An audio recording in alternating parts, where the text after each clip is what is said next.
Salut tout le monde, c'est Marius pour Suit. Aujourd'hui, je vous présente le Head Core X80. Donc, c'est un ski tout-terrain. Première des choses, la série Core vient dans différentes largeurs. Donc, ce que je vais vous expliquer est pour cette largeur spécifiquement parce que les autres peuvent être très différentes au niveau de leurs propriétés de flexion, de torsion, de rayon.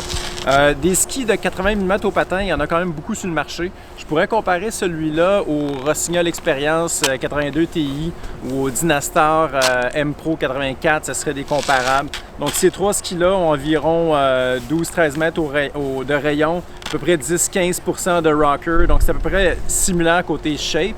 Par contre, au niveau de la flexion du ski, de la torsion, c'est très différent. Alors, le Core va être beaucoup plus souple dans la partie arrière du ski, le Dynastar un peu plus rigide et le Rossignol encore plus rigide, et ça autant en flexion qu'en torsion. Donc, on va sentir le Dynastar et le Rossignol vraiment plus driver les fins de courbe, dans ce que celui-là va être plus joueur. Pour la partie avant du ski, c'est aussi très différent. Le Dynastar, le Rossignol vont être très souples dans cette partie-là du ski, alors que lui, il est plus équilibré dans sa flexion et torsion. Alors, on va avoir un sentiment de edge grip un peu plus prononcé avec le Core versus le Rossignol et le Dynastar qui vont être plus souples, donc vont peut-être plus s'adapter dans les bosses.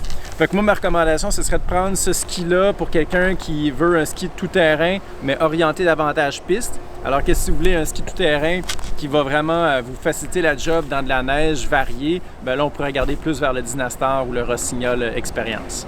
Donc, c'était Marius pour Suit. Je vous invite à regarder dans le texte en bas du vidéo. Je vais mettre les liens pour comparer ces skis-là en détail, un versus l'autre.